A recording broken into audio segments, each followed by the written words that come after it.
Good morning to all students. आपका स्वागत है राधा स्वामी शिक्षा वाटिका के इस ऑनलाइन एजुकेशनल प्लेटफॉर्म पे। आज से हम एक न्यू बैच स्टार्ट करने जा रहे हैं 10th क्लास के लिए। बैच होगा मैथ का, बाइलिंगुअल बैच रहेगा। आरबीएसई एंड सीबीएसई दोनों पैटर्न को कवर करेगा। तो इस बैच के बारे में थोड़ा बेसिक इंट्रोडक्शन ले लेते हैं और कैसे ये बैच रन करेगा उसके बारे में थोड़ा सा डिस्कस कर लेते हैं। देखो, बैच मैथ का रहेगा क्लास 10th के लिए। आरबीएसई और सीबीएसई दोनों पैटर्न को कवर करेगा और ड्यूरेशन इस बैच की रहेगी 3 to 4 मंथ्स। 3 to 4 मंथ्स के अंदर ही हमारा बैच कंप्लीट हो जाएगा। बाइलिंगुअल का मीनिंग ये हुआ कि इसमें हिंदी के वर्ड भी यूज किए जाएंगे और इंग्लिश के वर्ड भी यूज किए जाएंगे, लेकिन इंग्लिश के वर्ड को ज़्यादा प्रेफर किया जाएगा। यानी जितने भी टेक्निकल वर्ड हैं वो सारे इंग्लिश में रहेंगे। और हिंदी मीडियम के विद्यार्थियों को भी मैं ये सजेस्ट करूंगा, ये सुझाव दूंगा कि वो ज़्यादा से ज़्यादा इंग्लिश के वर्ड यूज़ करें, क्योंकि जो फर्दर स्टडी होती है, हायर स्टडी होती है, जैसे ग्रेजुएशन करोगे आप, पोस्ट ग्रेजुएशन करोगे, तो उसमें जो मैथ आएगी वो आपको इंग्लिश मीडियम में ही कवर करनी पड़ेगी। हिंदी मीडियम की बुक बहुत ही कम होती है। ठीक है, तो आप ज़्यादा से ज़्यादा इस बेंच में इंग्लिश के वर्ड को यूज़ करो। मैं भी इंग्लिश के वर्ड यूज़ करूँगा, वैसे हिंदी के वर्ड भी पैरेलल चलते रहेंगे, समांतर चलते रहेंगे, लेकिन इंग्लिश के वर्ड को आप ज़्यादा से ज़्यादा आत्मसात करने की कोशिश करें। ठीक है, आज अब इंट्रोडक्शन ले लेते हैं इस बैच का और कल से फिर इसमें चैप्टर स्टार्ट कर देंगे। ठीक है, लेट्स स्टार्ट।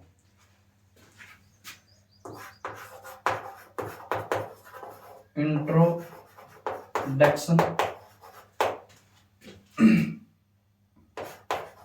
टू मैथ, यानी गणित का सामान्य परिचय।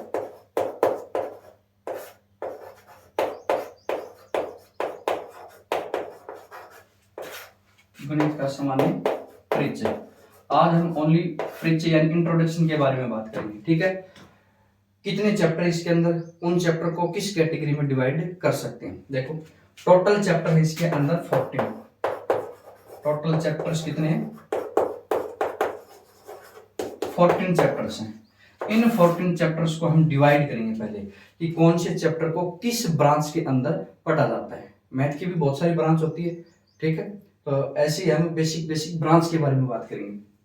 सबसे पहले कैटेगरी है इसमें नंबर सिस्टम।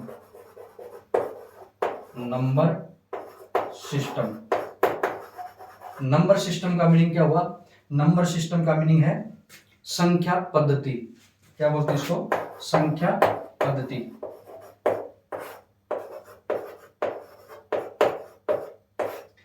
अब नंबर सिस्टम या संख्या पद्धति के में क्या डिस्कस करेंगे? हम नंबर्स के बारे में डिस्कस करेंगे। किसके बारे में डिस्कस करेंगे? नंबर्स, अंक, डिजिट। ठीक है, नंबर्स या संख्याओं के बारे में डिस्कस करेंगे। तो इसमें कौन कौन से चैप्टर आएंगे? क्योंकि मैथ का जो सिलेबस है 10th क्लास का वो बेसिक सिलेबस है, उसमें सारी ब्रांच इंक्लूड की गई है। ठीक है, हायर क्लास में आप जाते हो, जैसे आप ग्रेजुएशन करोगे या पोस्ट ग्रेजुएशन करोगे तो एक एक ब्रांच डिवाइड होती जाती है। ठीक है, और इसमें हम सारे मिक्सअप ब्रांच पढ़ेंगे, नॉर्मल इंट्रोडक्शन सभी का पढ़ेंगे। तो इसमें चैप्टर कौन से आ जाएंगे? Chapter number first, unit first. Unit first का नाम क्या है? Number system. Number system branch होगी या कैटेगरी होगी और उसका नंबर्स नहीं, sorry, real number. First unit का नाम क्या है? Real number. रियल नंबर या वास्तविक संख्या, वास्तविक संख्या।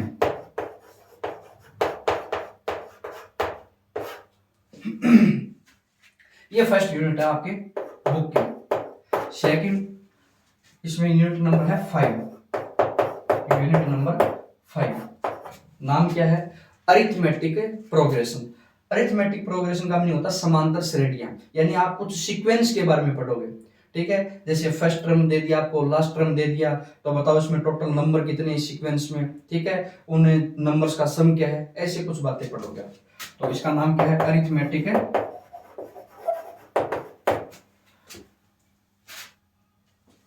अरिथमेटिक।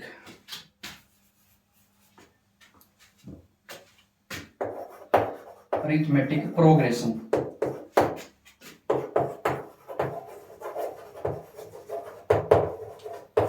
यानी समांतर श्रेणियां।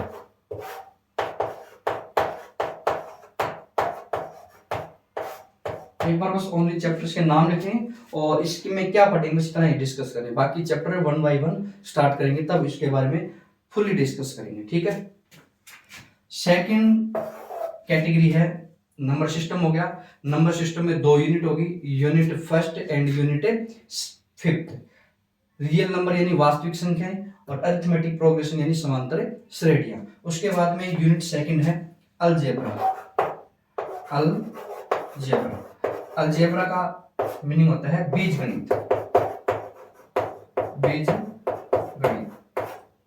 बीजगणित के अंदर हम डिस्कस किसके बारे में करते हैं, वेरिएबल्स के बारे में करते हैं, वेरिएबल्स के बारे में।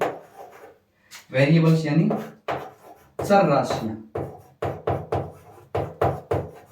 अब वेरिएबल्स होते क्या है, वेरिएबल किससे मिलके बना है, वेरी से, टू वेरी, किससे मिलके बना है, वेरी। और वेरी का मीनिंग क्या होता है, चेंज। वेरी का मीनिंग क्या होता है, चेंज होता है। यानी वेरिएबल किससे मिलके बना है, वेरी। और वेरी एक इंग्लिश का वर्ड, एक होता है वेरी, VERY, वेरी का मीनिंग होता है बहुत, और एक होता है VARY, इसका मीनिंग होता है चेंज होना, बदलना, ठीक है। तो ऐसे कुछ राशियां या क्वांटिटी बढ़ते हैं मैथ के अंदर, जो कुछ तो होती है कांस्टेंट, जैसे 5 है तो 5 हमेशा 5 रहेगा, 10 है तो 10 10 ही रहेगा।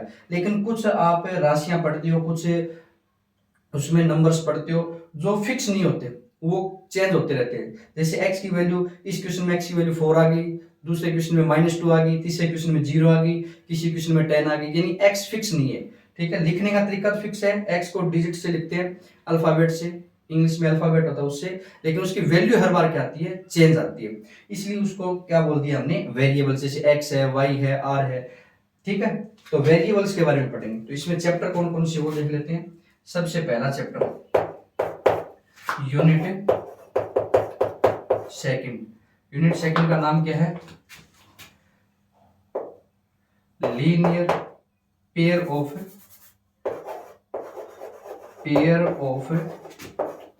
Linear equation in two variables,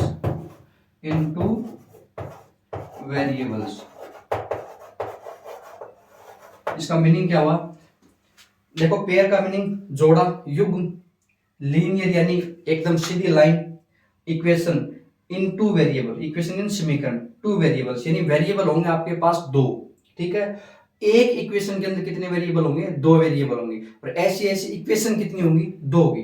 जैसे पहली इक्वेशन होगी x प्लस में 2y इक्वल्स टू 5, एक इक्वेशन होगी। वो इक्वेशन का यदि ग्राफ ड्रॉ करोगे तो एकदम सीधी लाइन बनेगी, ठीक है, वो आगे सिखाएंगे कैसे। और दूसरी भी लाइन ऐसी है, जैसे -x प्लस में 3y इक्वल्स टू 100, ऐसे दो इक्वेशन होगी, ठीक है। तो पेयर का मीनिंग होगा दो इक्वेशन। हिंदी में क्या बोलते हैं इसको,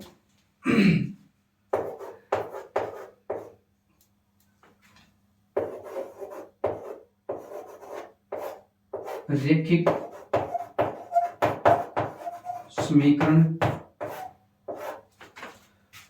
युग्म।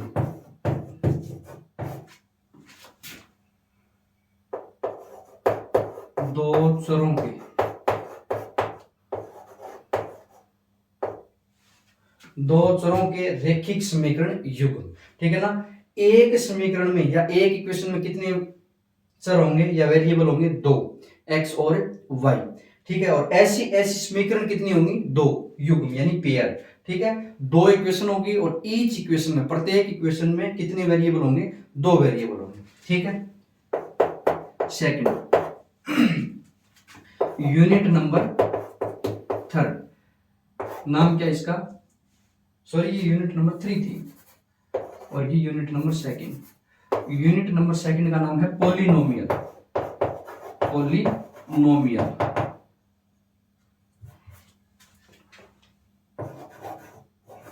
पॉलिनोमियल्स, पॉलिनोमियल यानी बहुपद, बहुपद, पद यानी टर्म, बहुपद यानी बहुत, जिसमें बहुत सारे टर्म हो, ठीक है, ये भी डिस्कस करेंगे चैप्टर में।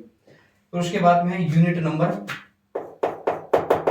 आपको सेकंड पहले लिखना था लेकिन थोड़ा सा मिस हो गया, इसलिए थर्ड पहले लिख दिया, फिर सेकंड है, और फिर उसके बाद में आएगा फोर्थ, यूनिट फोर्थ। और फोर्थ में क्या पढ़ेंगे हम? Quadratic equation, quadratic equation, Hindi में क्या बोलेंगे इसको? द्विघात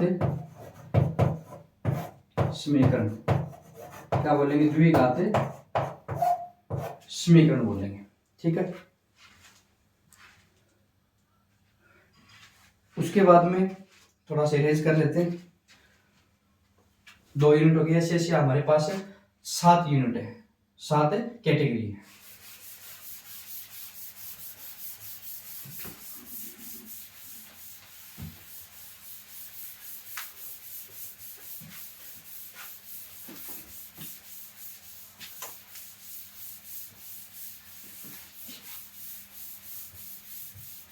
दो कैटेगरी के बारे में डिस्कस कर चुके हैं, और अब तीसरी कैटेगरी,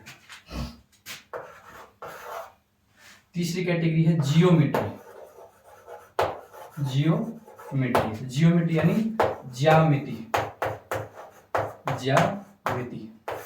इसमें किसका डिस्कस करेंगे हम? इसमें डिस्कस करेंगे हम shape, size, angles and dimension, यानी आकृति, आकार, कोण एवं विमाएं,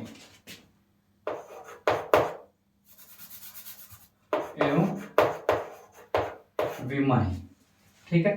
तो इनके बारे में डिस्कस करेंगे। जैसे आप कुछ आकृति यानी शेप ड्रॉ करते हो, कभी ट्राइंगल है, कभी रेक्टेंगल है, तो वो उनका डिस्कस करना कि उसके बीच में एंगल क्या होगा, उसके डायगोनल्स यानी विकर्ण की लेंथ क्या होगी, कहाँ पे कट करते हैं, कितना एंगल ड्रॉ होता है, वो ऐसे कुछ बातें होती हैं, वो सारी किस में डिस्कस करेंगे? हमें जियोमेट्री यानी ज्यामिति में डिस्कस करेंगे। तो चैप्टर कौन कौन से इसमें वो देख लेते हैं। यूनिट 6, यूनिट 6 यानी ट्राइंगल, ट्राइंगल्स यानी त्रिभुज। उसके बाद में है यूनिट 10, यूनिट 10 यानी सर्कल्स, सर्कल्स यानी वृत्त। फिर एक यूनिट और है, यूनिट 7, वो जियोमेट्री तो है लेकिन कौन सी जियोमेट्री है, वो इनसे थोड़ी सी अलग है, उसको बोलते हैं कोऑर्डिनेट जियोमेट्री। क्या बोलते हैं? कोऑर्डिनेट, कोऑर्डिनेट भी लिख सकते हैं, और डायरेक्ट ओ हटा के कोऑर्डिनेट डायरेक्ट भी लिख सकते हैं, ठीक है। कोऑर्डिनेट जियोमेट्री, कोऑर्डिनेट जियोमेट्री का मीनिंग होता है निर्देशांक ज्यामिति, निर्देशांक ज्यामिति।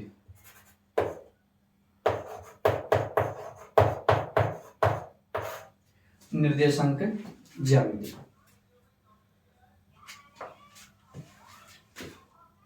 ये हो गया जियोमेट्री। फिर है ट्रिग्नोमेट्री, ट्रिग्नोमेट्री, ट्रिग्नोमेट्री यानी त्रिकोणमिति, त्रिकोणमिति, त्रिकोणमिति का मीनिंग, इसमें हम क्या डिस्कस करेंगे त्रिकोणमिति में? ट्रिग्नो यानी ट्राई, ये ट्राइगन एक लैटिन वर्ड है जिससे मिलके बना है। मेट्री यानी मेजरमेंट करना, 3 बातों का मेजरमेंट करते हैं इसमें, ठीक है। त्रिकोण, त्रि यानी 3, कोण यानी एंगल्स, यानी 3 कोण किस में होंगे? ट्राइंगल में होंगे। किस में होंगे? ट्राइंगल में। तो इसमें क्या मेजर करेंगे हम?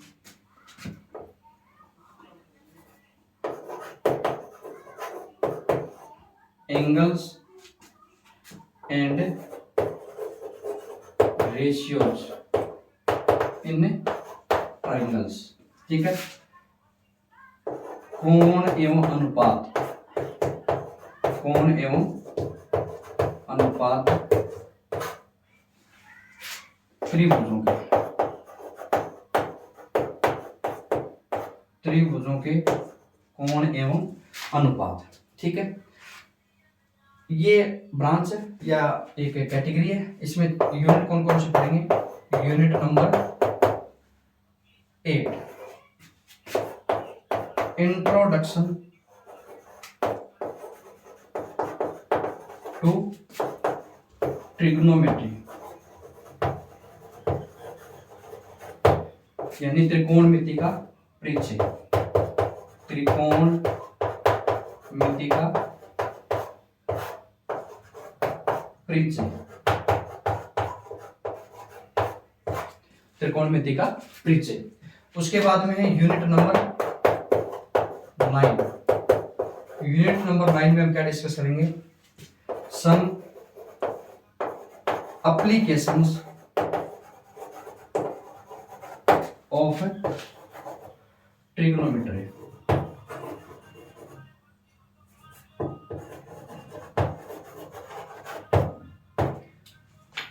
इसका दूसरा पॉपुलर नेम है height and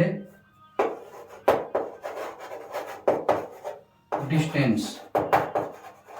height and distance, height and distance यानी ऊंचाई एवं दूरी, यानी त्रिकोणमिति के कुछ, त्रिकोणमिति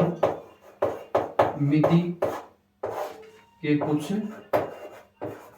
एप्लीकेशन यानी अनुप्रयोग, अनुप्रयोग। और दूसरा नाम क्या लिख सकते हैं इसका? ऊंचाई एवं दूरी, ऊंचाई एवं दूरी। ठीक है, ये ट्रिग्नोमेट्री का हो गया। अब 3 कैटेगरी और देखेंगे, एक बार इसको मैं इरेज कर देता हूं। ठीक है,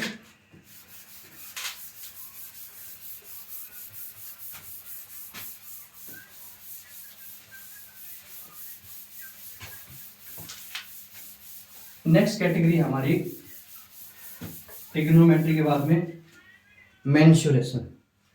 नेक्स्ट कैटेगरी है 5th नंबर मेंसुरेशन। मेंसुरेशन यानी क्षेत्रमिति। क्षेत्रमिति, मिति का मीनिंग होता है मापन, मापना, तोलना। ठीक है, इसमें हम डिस्कस क्या करेंगे क्षेत्रमिति के अंदर? Perimeter, area and volume. Perimeter, area and volume. Perimeter यानी परिमाप, और यही परिमाप यदि वृत्त में देखेंगे उसको क्या बोलेंगे? परिधि। ठीक है, परिमाप या परिधि। एरिया यानी क्षेत्र, और वॉल्यूम यानी आयतन। ये डिस्कस करेंगे। ठीक है, अब इसमें पहली यूनिट है यूनिट नंबर 11। नाम क्या इसका? Area related to circles. Area related to circles यानी वृत्तों से संबंधित, वृत्तों से संबंधित क्षेत्रफल, क्षेत्रफल, वृत्तों से संबंधित है क्षेत्रफल। उसके बाद में यूनिट नंबर 12, ये किससे रिलेटेड है? सरफेस एरिया एंड वॉल्यूम, यानी पृष्ठीय क्षेत्रफल एवं आयतन। पृष्ठीय क्षेत्रफल, क्षेत्रफल एवं आयतन। अब उसके बाद में 2 यूनिट, एक है प्रोबेबिलिटी, प्रोबेबिलिटी। इसको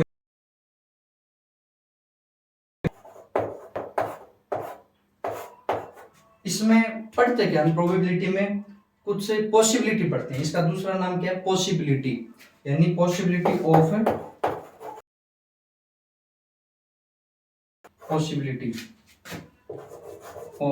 इवेंट्स, यानी कोई इवेंट है, ठीक है, उसकी पॉसिबिलिटी के बारे में देखेंगे।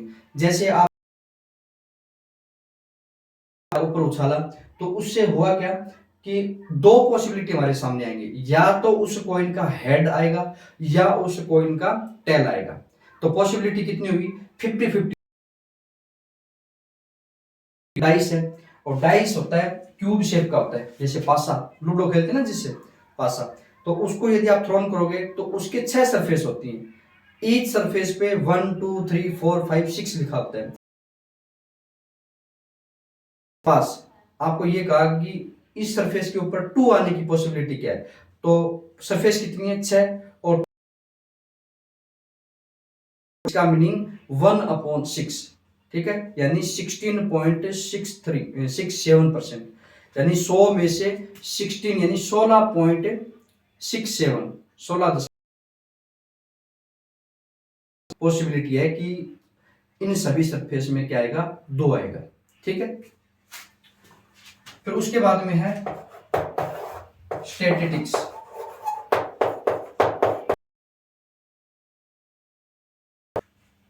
स्टैटिस्टिक्स इसको बोलते हैं सांख्यिकी। इसके बारे में डिस्कस करते हैं, इसमें डाटाज के बारे में, इसमें डाटा